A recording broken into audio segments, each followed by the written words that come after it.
Dice la escritura en Lucas 10, capítulo 25 en adelante, dice, he aquí, cierto doctor de la ley se levantó, dice, tentándole a quien, a Jesús, y le dijo, Maestro, ¿qué haré para heredar la vida eterna? Y Jesús le responde, ¿qué está escrito en la ley? ¿Cómo lees? Es decir, aquí vemos a un doctor de la ley, a un hombre que era reconocido como doctor de la ley y aparentemente tenía mucho conocimiento, era especialista en la ley y tentando a Jesús para quizá hallar alguna coyuntura para poder acusarle.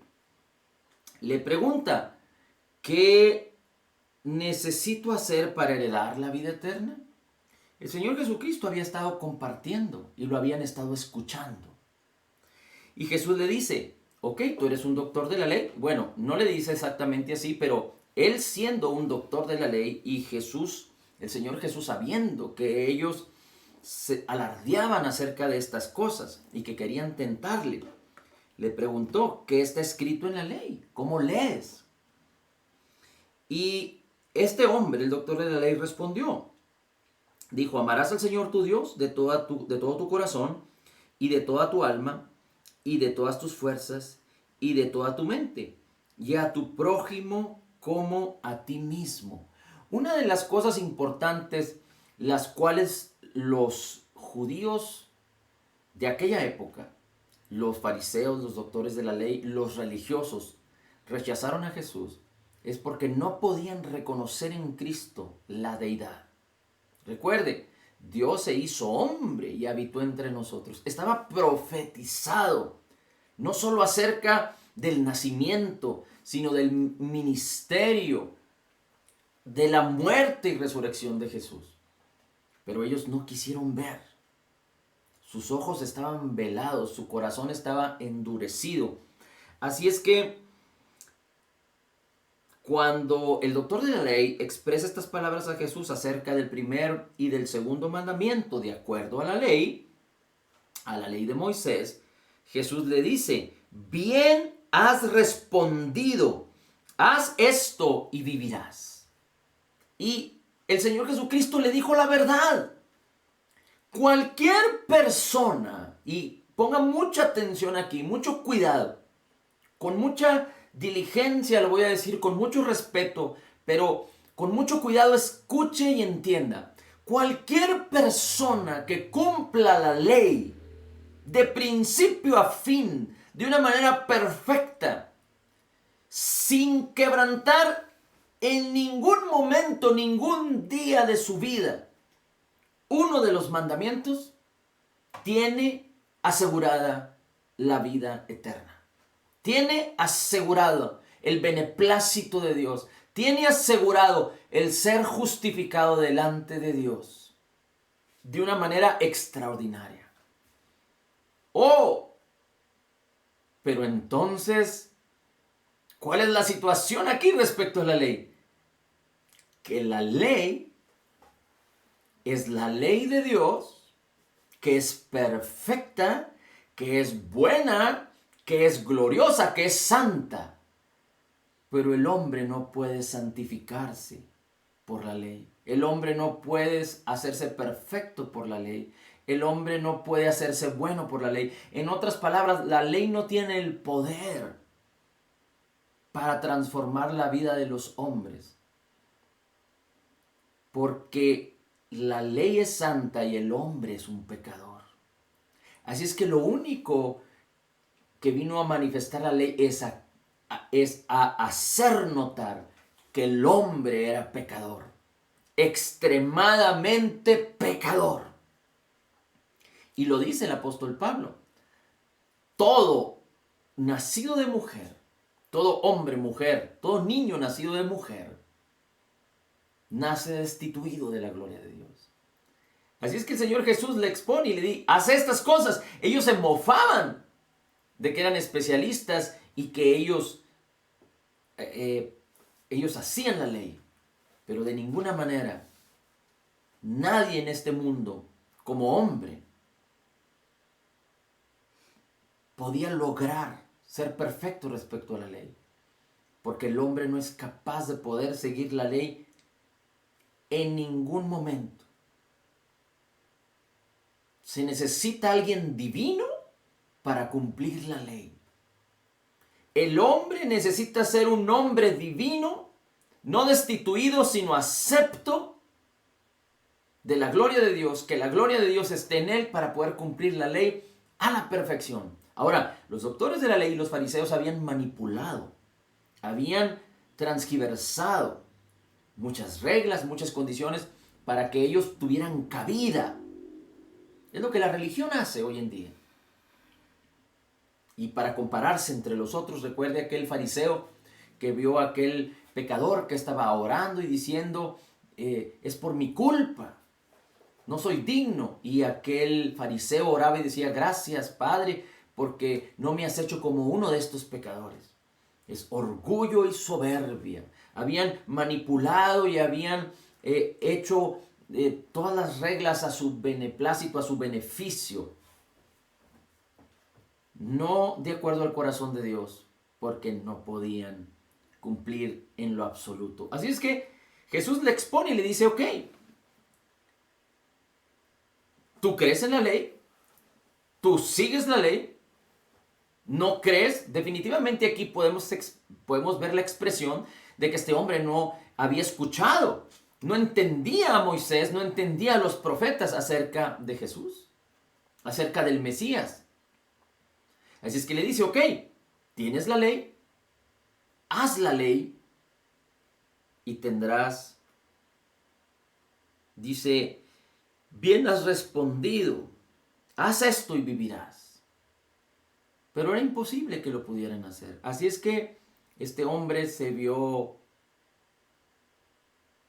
atrapado con sus propias palabras. Pero no quedó ahí, porque ellos no reconocían a Cristo como Dios, como la divinidad. De hecho, hasta hoy en día rechazan a Jesús. Ni por educación conocen la historia de Jesús. Pero dice el versículo 29, mas el doctor de la ley, queriéndose justificar a sí mismo, mas el doctor de la ley, queriéndose justificar a sí mismo, mire cómo dice el apóstol Pablo, solo se lo voy a leer, usted apúntelo o considérelo, pero dice el apóstol Pablo, hermanos, ciertamente el deseo de mi corazón y mi oración a Dios por Israel es para su salvación. Es decir, el apóstol Pablo, siendo hebreo, oraba por el pueblo de Israel para que reconocieran la salvación que solo se puede obtener a través de Jesús y de su obra terminada. El apóstol Pablo oraba para que los israelitas, los judíos, vinieran al conocimiento de la verdad. Y muchos hoy en día siguen orando al respecto y hacen bien. Porque prácticamente la nación toda rechazaba a Jesús y rechaza a Jesús hoy en día. Porque dice, sigue diciendo el apóstol Pablo, porque yo les doy testimonio de que ellos tienen celo de Dios, mas no según conocimiento. Ellos tienen un velo, tienen celo de Dios, aman a Dios, pero dice, pero no según conocimiento, porque ignorando la justicia de Dios, que es a través de Jesús, que es la única justicia que podemos obtener. Dice, porque ignorando la justicia de Dios y procurando establecer su propia justicia, no se han sujetado a la justicia de Dios que es en Cristo Jesús. Así es que cualquier hombre que no pueda sujetarse por la fe a la justicia de Jesús, se irá al infierno, directamente al infierno. Así es que sigue diciendo el versículo 29, mas el doctor de la ley, queriéndose justificar a sí mismo, le dijo al Señor Jesús, ¿y quién es mi prójimo? Porque en lo que él citó de la ley, dijo, amarás al Señor tu Dios sobre todas las cosas, con toda tu mente, con todas tus fuerzas, con toda tu alma, con todo tu ser, y a tu prójimo como a ti mismo. Así es que Jesús le dice, bien has dicho, haz estas cosas y vivirás. Y él le dije, queriéndose justificar a sí mismo, ¿quién es mi prójimo? Es decir, quería insistir, queriendo encontrar alguna coyuntura, pero Dios mío, el Señor Jesús, perfecto, 100% hombre, 100% Dios, ungido por el Espíritu Santo, lleno del Espíritu Santo. El Padre, el Hijo y el Espíritu moraban en él. El mismo Señor Jesucristo dijo, el Espíritu de Dios está sobre mí y me ha ungido. El mismo Señor Jesucristo dijo, si me ves a mí, ves al Padre. Porque no hay otro camino al Padre. Yo soy el camino, la verdad y la vida. Nadie puede ir al Padre si no es a través de mí. El Señor Jesucristo tenía la poderosa y maravillosa sabiduría de lo alto. Él no hizo pecado, no se halló en el pecado, no conoció pecado. Él era la perfecta palabra de Dios viviente.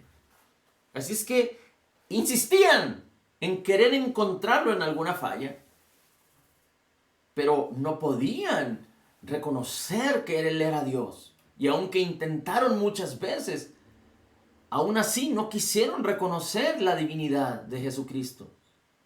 Y el Señor Jesucristo le dice a este hombre, cierto hombre, y empieza a compartir una historia, una parábola, digamos. Cierto hombre descendía de Jerusalén a Jericó.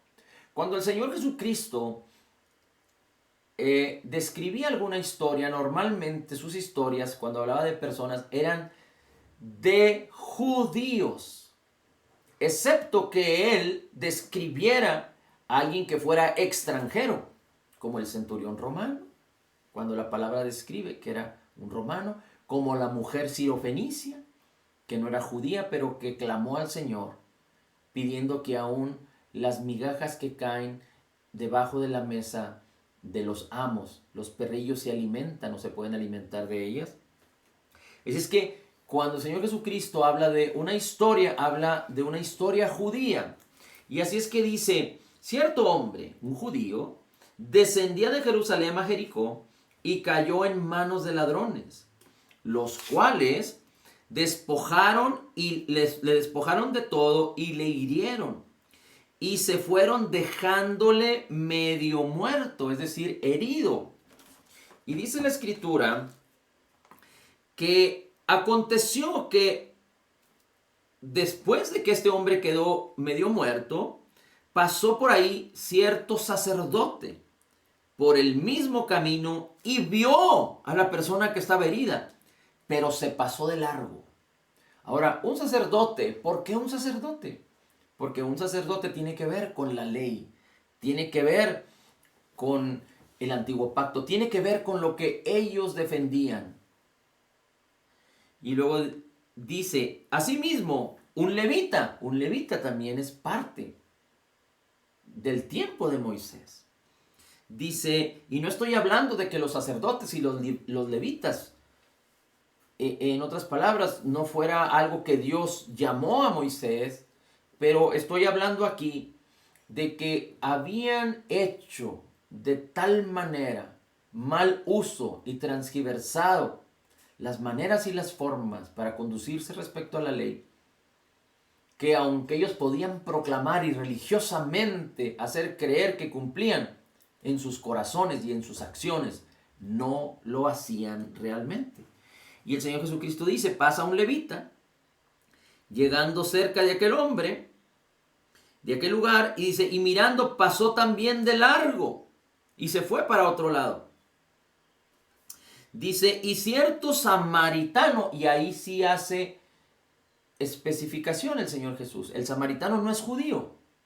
Así es que el sacerdote era judío, el levita era judío, pero un hombre que culturalmente no se habla con los judíos, dice que iba de camino, dice, viniendo cerca de él, del que estaba herido, y lo vio y fue movido a compasión. Fue movido a compasión. es muy importante que usted y yo en nuestras relaciones, en nuestro diario vivir, no pongamos delante de nuestros ojos cuál ha sido el comportamiento y las decisiones que las personas toman.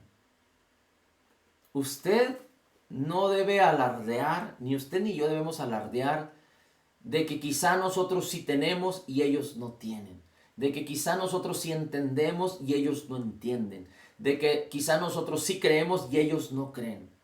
Pero antes bien, tenemos que ser sustentados y ejercitados en el amor de Dios. Porque es necesario que conozcan, no de acuerdo a mi voluntad, no de acuerdo a mi manera de pensar. Yo no quiero, el Señor no quiere que las personas giren alrededor de nuestra voluntad y manera de pensar. El Señor quiere que las personas aprendan a girar alrededor de Jesús, que es el centro, del amor, del gozo y de la paz, y que la gente sea libre, lo cual es muy difícil hoy en día, pero porque desvían sus corazones, desvían sus mentes de la palabra de Dios, de la benignidad de Dios. No conocen, no tienen una relación personal con la palabra, con Cristo, que es vivo. Tienen ojos horizontales para solo ver lo humano y ser dominados por los sentidos. Pero usted y yo no somos quienes para decir que nosotros sí tenemos y ellos no tienen. Pero antes bien tenemos que ejercitarnos y perseverar en el amor y en la palabra para ser movidos a compasión y compartir con otros que tantos necesitan. Que no sea tu vergüenza, que no sea tu alto estima o bajo estima un obstáculo para que tú le expreses a otros que Jesús es real, más real que el mismo sol que da su luz, más real que el mismo aire que respiras, y su salvación y su benignidad y su poder son más reales que tú y yo mismos. Por eso hemos dicho una y otra vez que es tan importante que tú y yo conozcamos a Cristo, a la palabra, más que lo que nos conocemos a nosotros mismos. Y la única manera de llegar a eso es buscar la palabra, buscar la palabra, buscar la palabra, ser instruidos y enseñados por la palabra y dejar de pensar en nosotros mismos. Dejar de pensar en nosotros mismos. Y no estoy diciendo que no tengas tus oportunidades, tus tiempos de descanso, tus tiempos de libertad, tus tiempos de gozo. No estoy diciendo nada en contra. Pero estoy diciendo que tiene que haber un balance. Y lo de más alto estima tiene que ser Jesús. Cuando nosotros nos amamos más a nosotros mismos que a Jesús, nosotros nos convertimos en ídolos de nosotros mismos. Cuando amamos más a una persona que al Señor Jesús, hacemos de aquella persona un ídolo. O del trabajo hacemos un ídolo. O de la música que no edifica el espíritu, pero que edifica, digamos, edifica el alma de acuerdo al espíritu, pero nos gusta la música que edifica la carne, podríamos hacer un ídolo. O amamos más al dinero, hacemos un ídolo. Y así es que quizá los creyentes no sean como quizá las personas que religiosamente son idólatras, que tienen imágenes por todos lados. Pero los fariseos manifestaban por fuera algo diferente a lo que eran por dentro. El mismo Señor Jesús les dice, ustedes son sepulcros. Y aunque por fuera parecen blanqueados y muy bonitos, pero realmente son sepulcros que están llenos de muerte. Pero nosotros hemos sido salvos.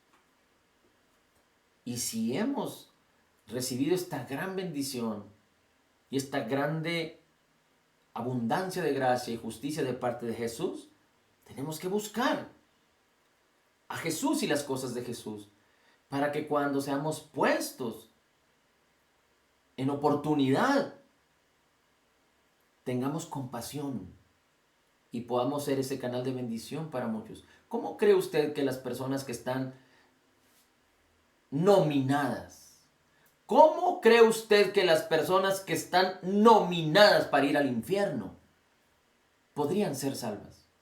Solo a través de usted. Solo a través de usted. Solo a través de que usted tenga compasión y yo tenga compasión y compartamos que Jesús es real, es vivo, está vivo y reina, y su obra terminada, completa y perfecta es suficiente para sacarlos de ese destino eterno de muerte y traerlos a vida. Seguimos leyendo. 34. Y llegándose el samaritano, dice, lo vendó sus heridas, dice, y echándole aceite y vino, lo puso sobre su propia cabalgadura, lo llevó a un mesón y cuidó de él. Y al otro día, partiendo de ahí, sacó 2 denarios y los dio al mesonero y le dijo, cuida de él, y todo lo que de más gaste, yo cuando regrese te lo pagaré. ¿Quién pues de los 3 es el prójimo? De aquel que cayó entre ladrones, dice el Señor Jesús. Y el doctor de la ley dice, el que usó de misericordia con él. Entonces Jesús le dijo, ve y haz tú lo mismo. Pero ¿cómo podemos tener misericordia? ¿Cómo podemos ejercitarnos en compasión? Nadie lo puede hacer de una manera eficaz y efectiva. Porque el hecho es que Dios no quiere que nos movamos en misericordia y en compasión para simplemente ayudar a las personas. Porque en este mundo hay muchas personas que lo hacen. Tendríamos que ver como ejemplo todas aquellas que tienen un buen corazón humano para ayudar a tantas personas. Hay quienes dan alimento, hay quienes, los mismos que trabajan en los servicios médicos de emergencia para rescatar a las personas que sufren accidentes, los mismos bomberos. Todas aquellas personas son personas altruistas que quieren hacer el bien humanamente, pero nadie puede, es decir, no es el deseo de Dios que humanamente seamos altruistas, que seamos benefactores, que ayudemos y que no causemos ningún propósito en los demás. Sino el Señor quiere que solo a través de conocer su gracia y su justicia podamos ser movidos en la misericordia y en la compasión de Dios, y que el poder de Dios fluya para que no solo aquellas personas reciban ayuda. Y no estoy hablando de las personas que sufren accidentes, estoy hablando de todas las personas que han sido nominadas a irse al infierno. Hay cerca de entre 7.500 y 8.000 millones de personas. Yo no sé cuántas de ellas están nominadas a irse al infierno. Pero no conocemos los corazones de las personas. Conocemos quizás sus frutos de algunas, pero seguramente más de la mitad o mucho más están nominadas. Es más, tú mismo puedes hacer una lista de las personas que conoces. A lo mejor solo conoces personas cristianas, pero tú mismo podrías hacer una lista de las personas con las que has tenido relación, digamos en el trabajo. ¿Cuántas de ellas están nominadas a irse al infierno y cuántas de ellas tienen a Cristo? Y ahí podríamos entender la dimensión de lo que está preparado para el hombre. Así es que tú y yo tenemos que ser movidos a misericordia por causa de que hemos recibido la abundancia de gracia y que podemos recibir de la abundancia de gracia y del regalo de la justicia. Porque somos creyentes nacidos de nuevo, pero necesitamos fluir en la abundancia de gracia. Y para fluir en la gracia necesitamos tomar de Jesús gracia. Y no podemos tomar de Jesús gracia si no tenemos cercanía y comunión, si no estamos tomando de Él continuamente y solo poniendo nuestra mente en la palabra, en las cosas del Espíritu. Lo podemos hacer solo teniendo una comunión diaria con Él. Podemos lograr que la gracia esté fluyendo de una manera continua. Ahora, le voy a invitar que me acompañe a Proverbios. Y fíjese cómo dice en Proverbios, Proverbios capítulo 13, versículo 20. Dice Proverbios capítulo 13, versículo 20. Permíteme un segundito. Dice Proverbios capítulo 13, versículo 20. El que anda con sabios, sabio será, mas el que se junta con necios será quebrantado. El que anda con sabios, sabio será. El que anda con sabios, sabio será. Y aquí lo podemos ver desde dos puntos de vista. Nos conviene asociarnos con personas que participan de la misma fe, mínimo. Necesitamos asociarnos con personas que participan de la misma fe. Pero si queremos ser diligentes, nos conviene asociarnos con personas que tengan más sabiduría que nosotros. Si hay algo que perturba el corazón de las personas es que todo mundo se cree sabio en su propia opinión. Y a veces es muy difícil creer que alguien más tiene sabiduría para poder aprender. Pero es muy importante que podamos entender que si nos asociamos con personas que aman al mundo, que aman al dinero, que aman la incredulidad, que aman el dolor, que aman la depresión, que aman el descontento, que aman la falta de paz, que aman la escasez, entonces seremos quebrantados, dice la Escritura. El que se junta con el necio será quebrantado. Pero yo lo quiero poner en una perspectiva diferente este versículo, porque nos interesa que la sabiduría que ya ha sido depositada en nosotros, mire, la sabiduría del hombre, y lo digo con mucha seguridad, no lo puedo decir con mucho, digamos, respeto, porque pues esto que voy a decir no, aunque no estoy faltando al respeto a nadie, pero yo creo que las personas que están en este rubro, no creo que vean que lo que voy a decir es muy halagador.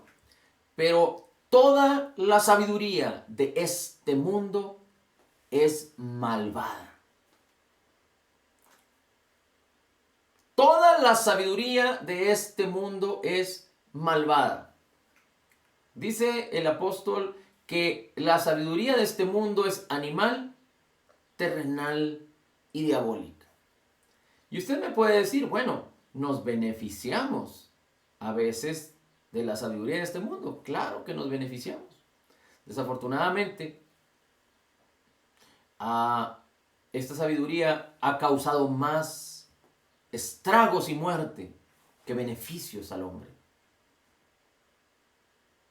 ¿Y por qué lo quiero poner de esta manera? Porque la sabiduría de lo alto es la que nos interesa. El hombre descubrió la luz eléctrica. ¿Estamos hablando que sería la sabiduría del mundo? ¿Sabiduría humana? Bueno, la luz eléctrica, la energía eléctrica fue creada por Dios. No fue creada por el hombre. El hombre la descubrió, pero fue creada por Dios. Así es que, sin entrar en determinadas cosas, no podemos confiar con la mano en la cintura, por decir, con los ojos cerrados en la sabiduría humana. Podríamos aprovecharnos de los beneficios, siempre y cuando la sabiduría humana estemos discerniendo, estemos entendiendo a través de la sabiduría de Dios que nos podemos beneficiar de algunas cosas. Pero no podemos buscar la sabiduría humana ni con los ojos cerrados confiar en ella, porque es animal, terrenal y diabólica. Así es que lo que buscamos es la sabiduría de Cristo, que ya mora en nosotros, porque el Espíritu de Cristo mora en nosotros con toda su sabiduría. Así es que desde nuestro interior, dice el Señor, en su palabra, el que le haga falta sabiduría, que esté padeciendo algún problema, pídala y le será dada de lo interior para que se manifieste en su exterior. Cuando usted empiece a creer la palabra, conocer la palabra y a sembrar la palabra en su corazón, la sabiduría de Dios se manifestará en su vida. Ahora, fíjese cómo dice Santiago 4:8. Santiago 4:8 dice así: acercaos a Dios y Él se acercará a vosotros. Acercaos a Dios y Él se acercará a vosotros. Tenemos una promesa del Señor que dice: nunca te dejaré, nunca te abandonaré. Nunca te dejaré, nunca te abandonaré, pero dice: acercaos a Dios y Él se acercará a vosotros. Es decir, el Espíritu de Cristo mora ya en nosotros. Tenemos que acercarnos a Él a través de la palabra, a través de la gratitud, a través de la oración, a través de la adoración, de la alabanza, a través de meditar la palabra. Y Él está con nosotros. Dice: pecadores, limpiad sus manos, y vosotros los de doble ánimo, purificad vuestros corazones. ¿Cómo? Con la palabra. El doble ánimo es: hay dos sistemas de pensamiento. El Señor me dice: eres sano por las heridas de Cristo. Este sistema de pensamiento me dice: estás enfermo. El Señor me dice: tú has sido redimido de toda escasez y te he dado el poder para hacer las riquezas. Este sistema de este mundo, la carne, o otro pensamiento equivocado referente a la palabra del Señor me dice: toma un crédito, endeúdate, haz tranza para que avances. El Señor me dice: perdona y ama, descansa en mí. Este mundo te dice: ojo por ojo, diente por diente, defiéndete, pelea, no te dejes, contiende. El Señor te dice: donde hay contienda y celos, hay toda obra perversa. Y el sistema del mundo dice: dale, dale con ganas, no te dejes.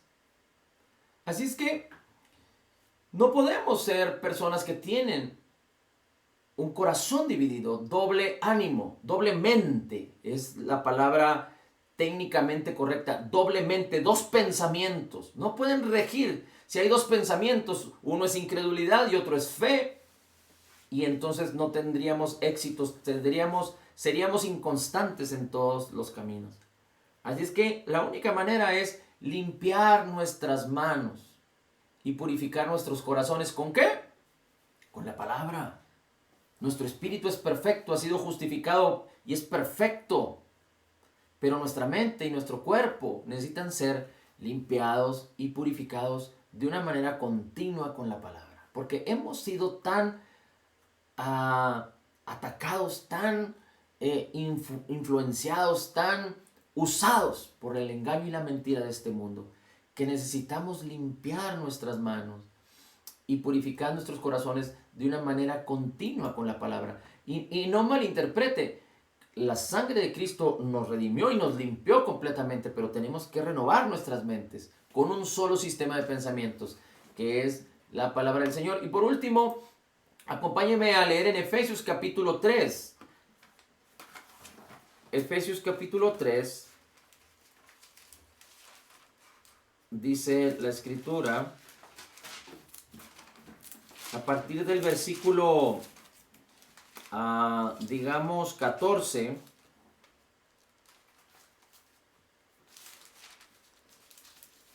este capítulo, todo Efesios es muy interesante. Le recomiendo que usted lo lea de una manera continua, ahí con su Biblia cerca de su buró. Y dice el versículo 14: por causa de esto doblo mis rodillas al Padre de nuestro Señor Jesucristo. Efesios 3, a partir del versículo 14, podríamos usarlo como un ejemplo del apóstol Pablo, como un ejemplo del Evangelio de la Gracia. Dice el apóstol Pablo: doblo mis rodillas ante el Padre de nuestro Señor Jesucristo. Pero fíjese que no está hablando para sí, sino para aquellos a los cuales el apóstol Pablo estaba bendiciendo. Y dice: doblo mis rodillas ante el Señor y Padre de nuestro Señor Jesucristo, del cual es nombrado toda la familia del cielo y de la tierra, para que Él os dé, según a las riquezas de su gloria, que seáis corroborados con poder en el hombre interior por su espíritu. Recuerde, el hombre interior es el espíritu nuevo que Dios puso en nosotros, creado en la justicia y santidad de la verdad. y con el Espíritu Santo siendo uno con nosotros, el apóstol Pablo dice, yo doblo mis rodillas y le pido a Dios que ustedes puedan manifestar, sean confirmados en su alma, en su cuerpo, en su exterior, lo que hay en su interior. Porque lo que hay en su interior es glorioso, dice el apóstol Pablo, que sean fortalecidos con poder. Aquí en nosotros hay poder, poder para perdonar, poder para amar, poder para hacer las riquezas, poder para estar como el águila sobre cualquier adversidad, poder para permanecer, poder para estar libres, conociendo la verdad, poder para amar, poder para bendecir, para tener compasión de otros, para compartir con otros. Dice, para que habite Cristo por la fe en vuestros corazones. ¿Qué acaso entonces Cristo no habita allá? Cristo habita, el Espíritu de Cristo habita en nuestro espíritu. Pero el deseo del apóstol Pablo y el deseo del Señor Jesucristo, inspirando al apóstol Pablo, es que Cristo habite en el corazón por la palabra. Es decir, que no solo en nuestra tercera persona o en nuestra primera persona, que es nuestro espíritu, pero el hombre es espíritu, alma y cuerpo, que el Señor Jesucristo habite también en su alma, en el corazón donde se toman las decisiones, donde se tienen los deseos, donde se tienen las intenciones, donde se tiene la voluntad.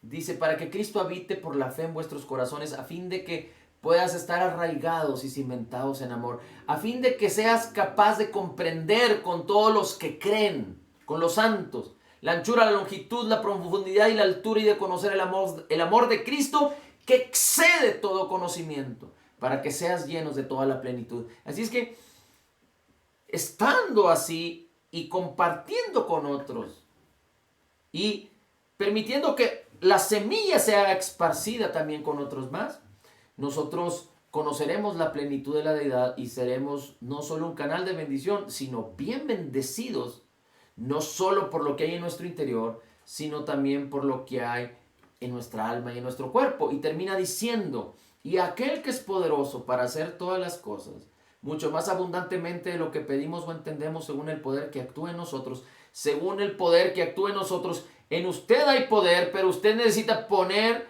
a trabajar ese poder por la fe, y entonces la respuesta de Dios va a ser más extraordinaria aún de lo que usted pueda entender. Pero es según el poder que usted ha puesto a trabajar en su vida por la fe. Y ahorita estamos hablando del amor, pero estamos hablando de toda la habilidad y los recursos que Dios ya le ha dado por gracia y que se encuentran en usted por causa de la obra terminada, completa y perfecta de Jesús en el Calvario. Y termina diciendo el apóstol Pablo, a Él sea la gloria en la iglesia en Cristo Jesús por todas las edades, por todos los siglos de los siglos. Amén. Así es que nuestra animación y nuestro ruego es que no solo usted permita que el fruto de lo que usted es manifieste en su vida diaria, en santidad, en amor, en devoción al Señor, en estar en la palabra, pero sino que usted vaya más allá. Y fíjese, como lo estamos diciendo, nuestro deseo y nuestra solicitud es de que el fruto de lo que usted ya es se manifieste en su vida al usted permanecer y perseverar en la palabra, en la oración, en la adoración, en la alabanza, en la gratitud al Señor, en la comunión con el Señor, en que usted esté consciente, siempre consciente de que Jesús está con usted, de que el Espíritu de Cristo está con usted, nunca le dejará y nunca le abandonará. Pero también es importante que usted pueda extenderse y compartir con otros lo que usted ha aprendido, lo que usted ha recibido, porque usted necesita asegurarse de que Dios le está hablando a usted a través de la palabra. Y haga lo necesario, comparta la palabra, invite a otros, pero hágalo. No juzgue a las personas por su manera de pensar, júzguelas por la compasión y el amor de Dios que ha sido vertido en su corazón por el Espíritu Santo que le fue dado. Padre, la gloria, el honor y la alabanza es para ti. Bendito sea tu nombre. Gracias, Padre, por amarnos tanto.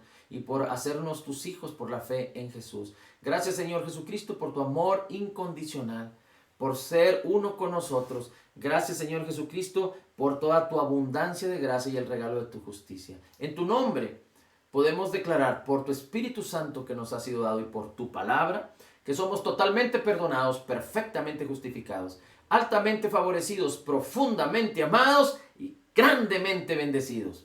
Podemos declarar en el nombre de Jesús que somos más que vencedores en Cristo Jesús, porque como Jesús es, así somos nosotros en este mundo. Somos la justicia de Dios en Cristo Jesús, diciendo y creyendo, todo es posible al que cree.